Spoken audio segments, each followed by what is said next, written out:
السلام عليكم ورحمه الله وبركاته. ازيكم يا حبايب قلبي، عاملين ايه؟ كنت قلت لكم قبل كده ان انا هجيب لكم ان شاء الله فيديو للمسحوق بتاع غسالة الاطباق، عشان تشوفوا ايه احسن انواع واسعار، واكتر حاجة انا استفدت بيها بصراحة.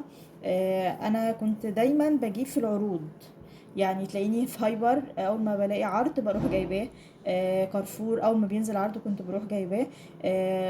انا كنت جايبه الحاجات دي قبل ما الاسعار تأفور قوي. فالاسعار بالنسبه لي لا، يعني الحمد لله لحد ما عندي كميه كويسه تقضيني فتره برضو طويله، الى حد مثلا ما اقدر ينزل عرض كويس اجيبه. يعني يا جماعه ركزوا قوي في حته العروض دي، مش هتحسوا فعلا بان المسحوق غالي او المسحوق مؤثر عليكم في مصاريف البيت. انا العرض ده لوتفك الاقراص، وده الشكل بتاعها بيكون كده. تمام. القرص ده 3 في 1 برضو، زيه زي فيري.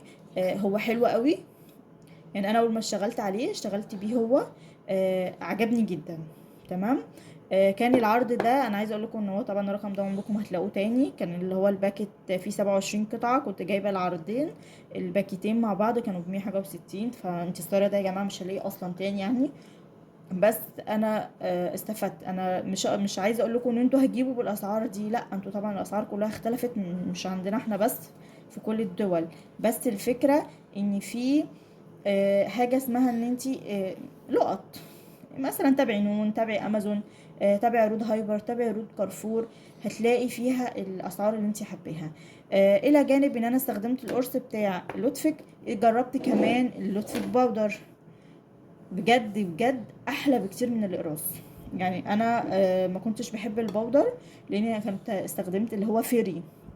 طبعا فيري ده يا جماعه وحش جدا بامانه، يعني انا كنت جبته وكنت بضرب معاه بطحن معاه كام قرص من اللي عندي، سواء لوتفك سواء من فيري ده. فيري الاقراص ملوش دعوه بفيري البودر خالص، يعني دي حاجه، يعني تحس ان دي شركه ودي شركه تانية خالص اصلا، لان ما كانوش اصلا شركات مختلفه. الفكره بقى كنت بضربه مع كام قرص من هنا. تمام. انما انا دلوقتي لما بحط اللي هو ايه، لطفك اللي هو المسحوق العادي، وده بيكون شكله. انا برضو بروح عشان صعب قوي ان انا استخدم من الازازه هنا، فبروح جايبه برطمان صغير كده مفضيه فيه ملياه، وباخد هي معلقه واحده بس للغسله. بس دي هتقولي لي هي دي، هي دي بس، ما تزوديش المسحوق عشان الكوبايات معاكي ما تجيرش. تمام. وعشان ما يبقاش غلط على الغسالة. هو مذكور ان احنا بنستخدم غطاء صغير، فاحنا نعمل زي ما هما بيقولوا. احسن انواع شطف معايا، مساعد شطف اللي هو الزيت، يعني زي ما بيقولوا بصراحة كان لطفيك. انا جربت برضو نوعين قبل كده. في نوع فيري، فيري بيرغي، بيرغي وبيسيب رغوة على الكوبايات والاطباق. في نوع تاني برضو بتاع فينش غالي قوي وبرضو عادي، يعني بيقضي يعني نفس الحاجة، مش مختلفة. ده بتاع لوتفيك بجد ما شاء الله عليه، بيدي لمعة كويس قوي، وبيفضل شوية في الغسالة زيه زي الملح بالظبط. من اكتر انواع عجبتني في الملح طبعا هو ملح لوتفيك. انا مش عارفة بصراحة هو سعره كام دلوقتي، انا كنت بجيبه يعني اغلى حاجة جبتها عليه كان حاجة و60 جنيه. انا عارفة ان انا رغاية شوية، بس بالله عليكم بقى زي ما بساعدكم لازم تساعدوني عشان نكبر القناة. ما تنسوش تشتركوا في القناة وتعملوا لايك وسبسكرايب. نرجع تاني للملح. الملح بأمانة لوتفيك من أهم حاجة طبعا الغسالة. الملح بتاعه سعره كويس، وغير كده كمان بيستحمل وبيقعد مدة طويلة في الغسالة، على عكس أنواع تانية بتدوب بسرعة، وفي نفس الوقت الأسعار بتاعتها بتبقى غالية. أقل نوع ملح هو فيري، بس بصراحة بيجرش الكوبايات جدا، وبيخليها كمان ايه، تتخربش، يعني بيخربش الكوبايات، فما عجبنيش، فانا برضو ثابته على لوتفيك. طيب، تالت حاجه عندنا هو العملاق ده، جميل. والله العظيم. طبعا سعره طبعا اوفر قوي دلوقتي. انا اغلى باكت ده كان اخر واحد عندي، لدرجه ان انا بصوا بعد عنه خالص، يعني اللي هو بستخدمه في وقت العوزه زي ما بيقولوا، لما يكون فيه دهون كتيره قوي بستخدمه. ده كمان بنستخدمه في ايه، ده كمان نقدر نستخدمه في ان احنا نغسل بيه الغساله. تغسليه بالغسالة كويس قوي. لو حطيتيه في قلب الغسالة تقدري تستخدميه.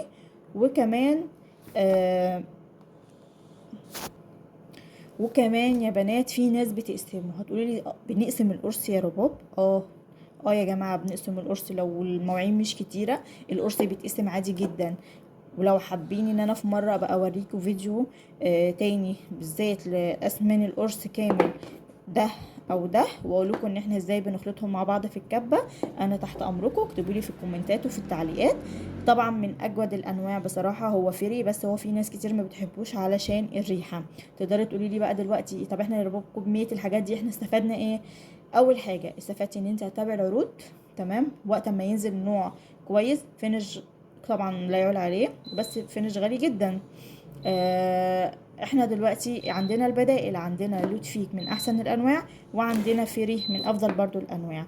اللي تقدروا عليه والعرض اللي تلاقوه كويس هاتوه. بس زي ما بقول لكم تابعوا العروض عشان ما تقدروش تحسوا بفرق الاسعار وكميه الفلوس اللي انت هتدفعوها، وان انت كل شهر مطالبه ان انت تجيبي مثلا اريال ب 300 او 400 جنيه، ويبقى مصاريفها غاليه عليكي على الفاضي. فهمتيني؟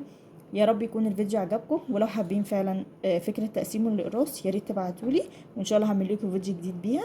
وباي باي.